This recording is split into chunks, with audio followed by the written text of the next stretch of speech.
Hello friends, I'm so excited to read with you again today.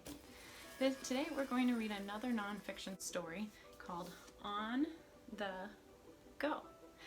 And last week we read a story about tools that was also nonfiction, where we learned about tools that people use all over the world. In our story today, called On the Go, again we're going to learn about different places around the world and the different ways they travel between those different places. So in the back of this book, there is a map. I'll show you that map. And on the map, it shows all the different places that the photographs were taken. Very cool. So while we're seeing the pictures, the photographs in the book, you might notice that they might not look like home here, but they might look like home for someone else. So on the back of this story, there's a summary. Remember, that's what tells us what the book is about. So I'll read that to us to begin with. It says, all over the world, people are on the go. They travel on foot, they ride on horses, donkeys, and camels. They board trains, trolleys, and buses. They row boats, sailboats, and sometimes push their boats with poles. All over the world, people are running errands, visiting friends, working, playing, and just plain living. Join the fun. So again, we're going to look at our cover, our title page, and see what we notice. Go ahead, take a minute and see what you might notice. That's great. So I see here we have the author's name. Can you remind me, what does the author do? That's right, the author is the person that writes the words in the story.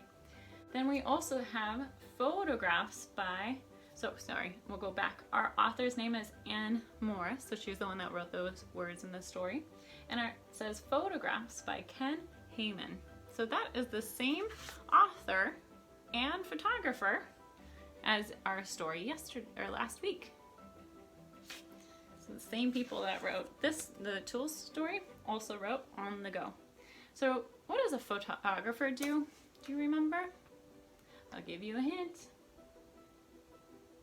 They're not the person that draws the story. Is this a drawing? No, it's a photograph, that's right. So Ken Heyman is the person that took all these pictures from all over the world. So that means he did a lot of traveling.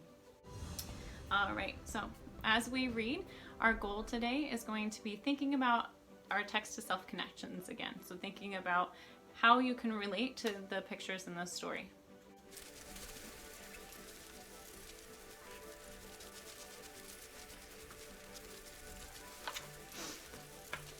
All over the world, people move from place to place, carrying babies on their backs,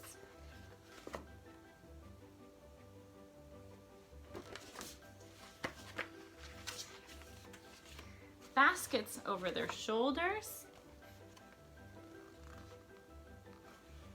and almost anything on their heads.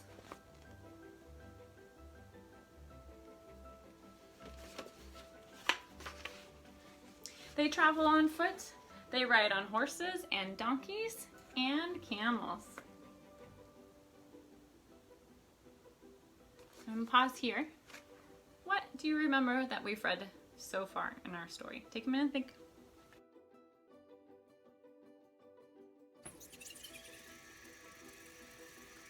All right, let's review. So far, we have talked about babies being carried on the backs, baskets on shoulders, and lots of things can be carried on their heads.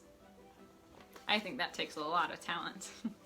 I'm not very good carrying things on my head. People also travel on foot, and they can use animals to help them carry things for them.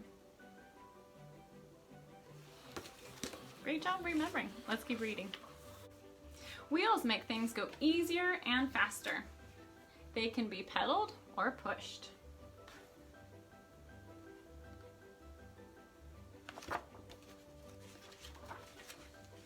Or pulled by ponies. Or oxen.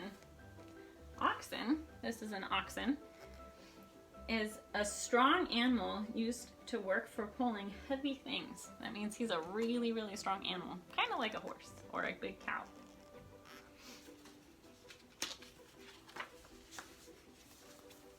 people.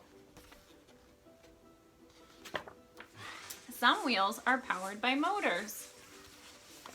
Can you see what that is? That's right, it's a car. And this is a bus. Good work.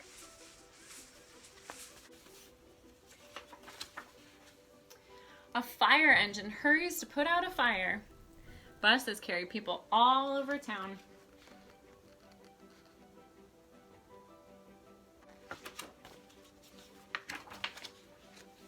All aboard! Trains switch from track to track. Zoom! You can go 150 miles per hour on a monorail. A trolley moves on long rails along the city street.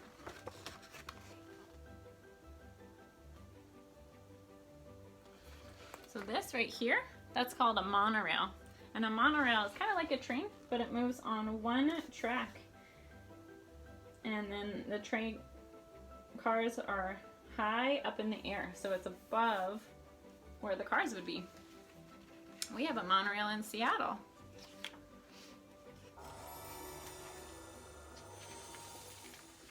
People travel on the water too. They row their boats. Others push them along with their poles. Some people sell refreshments from their boats.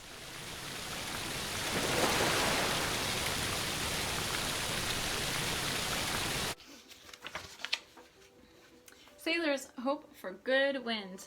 Why do you think they'd hope for good wind? Why do you think the author wrote that? That's right, because a boat needs wind to help make it go on the water. Because they're not pushing with poles or paddles or anything. They're using the wind to help their boat go. Tugboats guide ships from all over the world into harbor.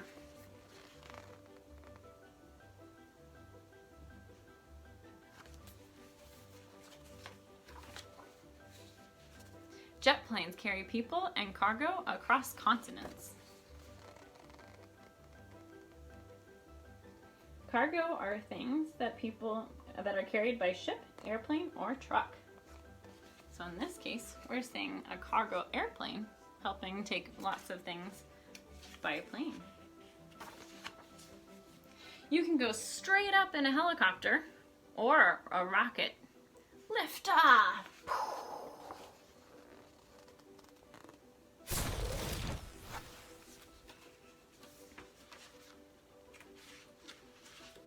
Maybe one day you will travel to the moon.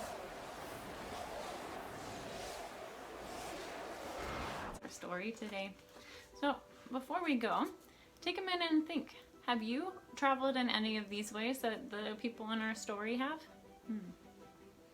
I'm going to make a text to self connection right now, and I'm going to think about a way that I have traveled like someone in this story. So let's think. Oh, one way I have traveled is by car. Touch your nose if you've ever traveled by car too. That's right. And then let's see. I also know how to sail a big boat. So that's another way I've traveled around before. And then I know, do you think I've traveled by a rocket ship?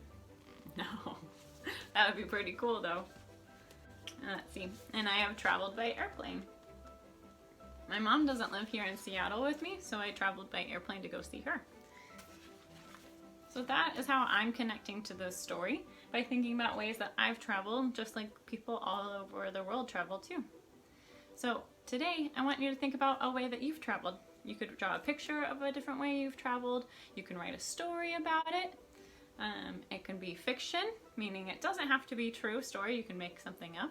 Or you can write a nonfiction story about a way that you've traveled and where you've gone. And so that means that would be a real story of something that actually happened. I cannot wait to read with you again, and I'll see you again soon. Bye!